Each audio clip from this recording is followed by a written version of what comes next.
What's up YouTube? Welcome back to another video. Now today, again, just going to keep it very short. I had a question from a friend. Now that friend is completely out of debt. They don't have any sort of credit cards, they don't have a car on finance, they don't have any student loans, they don't have any other sort of finance or loan agreement of any kind, and they've just received a bit of an inheritance. Now their question to me was, I found a house and I want to buy a house and I want to own a house. Should I buy the house?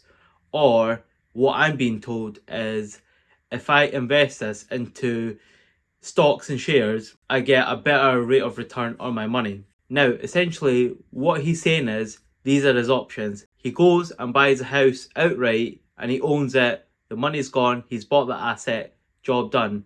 Or that he takes out a mortgage on a property, whether it's 3% or 4%, and he makes monthly payments on that mortgage, meaning the capital that he's still got, he invests that and he makes more than the 5% or the 4% that he's getting back. Now, he is convinced to do option B, which is just to take out a mortgage and invest because he's getting a better rate of return on his money. Now, that's just a very stupid idea. You just don't do anything like that. Buy your house, pay for it in cash, because essentially what you're doing is you're taking the money from a paid for house and gambling it and using it on the stock exchange. Now, basically what I'm trying to say is, if he bought that house, he owns that house, that property will appreciate in value and it's always his. However, if he takes out a mortgage, then 100% of foreclosures on a house happen on a house that's got a mortgage on it, meaning that he's got that risk that that house will get taken off him, because the position he's in now, where he's got the cash, he might not be in that position down the line. Secondly, if he invests into stocks and the stocks absolutely tank, then again he will lose that money unless he waits for the stocks to come back up, but that may be some time. So he's basically gambling money that he can use on a property that he can pay for and it's done. So he's basically wanting to get back into debt, take out a mortgage and use that money on stocks and shares. Now, I do a lot of investing in stocks and shares. I have no problem with stocks and shares, but if I had the option where I've come into some money and I want to buy a property, but I'm getting a better rate of return on investing into the stock market, I will still buy that property, because there is zero risk in that. Your mental health so much better, your safety so much better, your security is much better, and when all these things are better, you're just better as a person. Your relationships are better, they're a lot stronger with your family and with your friends.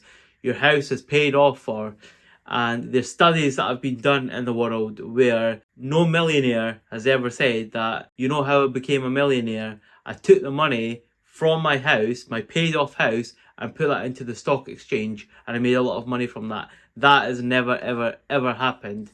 A lot of millionaires pay for their house in cash and get rid of that debt as soon as possible, and that's something that I personally did. And then you go and invest, because if your investments don't work out, you've still got your home. So what I says to him is, I said, look, the best thing to do is pay off the house, buy the house in cash. If you get a feeling deep down that you're not happy with being debt free and having a paid for house, you could easily take out a mortgage and use that money and invest into the stock exchange or gamble or take out a new car or whatever it is you do with it. The option's yours.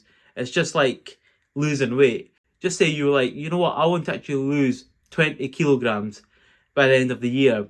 Fine. You work out hard, you lose that 20 kilograms. Once you've done it, if you decide, you know what, I'm actually not happy with the way I look, I'd rather be fat, I'd rather be overweight, then you can easily put that weight back on. It's just a matter of time and a lot of food to get back down to where it is. So you've always got that option. So I've told them that you've got the option there. I would, in any instance, get away from the risk and just pay off the house, because you've got that money. You're, in a way, you are invested into your house, because that house is going to appreciate and it's yours, and you've got that shelter, you've got those four walls that are yours, that no bank's ever going to come knocking. So it'll be your paid for asset. Then you build some money cash and invest that cash, and that way if you lose it, you lose it, but you're not gambling your own house, and you don't want to get into a position where you've lost all that money in the stock market or investing in stupid deals, and then you're just like, I don't have the money to actually buy a house, I should have just bought a house. So the advice I've given him is, and a lot of people that are watching, pay for your house, get rid of that debt, own your asset, own those four walls, own that roof. After that, if you decide, you know what, I don't actually like being debt free, or I don't like owning a home, or it's not for me, I'd rather invest, I'd rather gamble, I'd rather get into debt, then you can easily sell your house. You can easily pick up a mortgage on the house and go and do whatever it is that you need to do.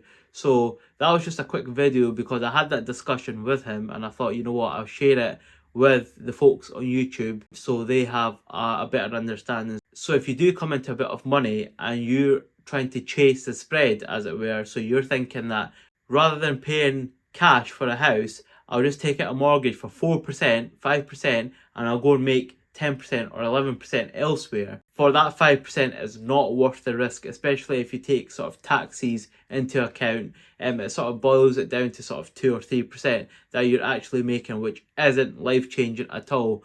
On top of that, you'll have that stress of paying off your mortgage. You'll have that stress of, are the stocks going up? Are the stocks going down? Is there going to be another pandemic? And finally, the situation that you're in now, where you've got the cash and you can pay for the house, that might not be the situation down the line. Down the line, you may lose your job, you may not be able to afford payments on your house, and the stock market at the time might not be doing well at all, meaning that you've lost a lot of money in stocks and you're not able to pay for your house, and that is just an absolute disaster that I would not wish on anyone. So I'm hoping that this advice might help one person. If it helps one person, then I'm absolutely delighted. But if there's something that I've said or that you feel like I want to know more about that, then definitely drop something into the comments. And again, thank you for watching. If you like this sort of content, then definitely like, subscribe and share with your friends, and I'll catch you guys in the next video. Thank you.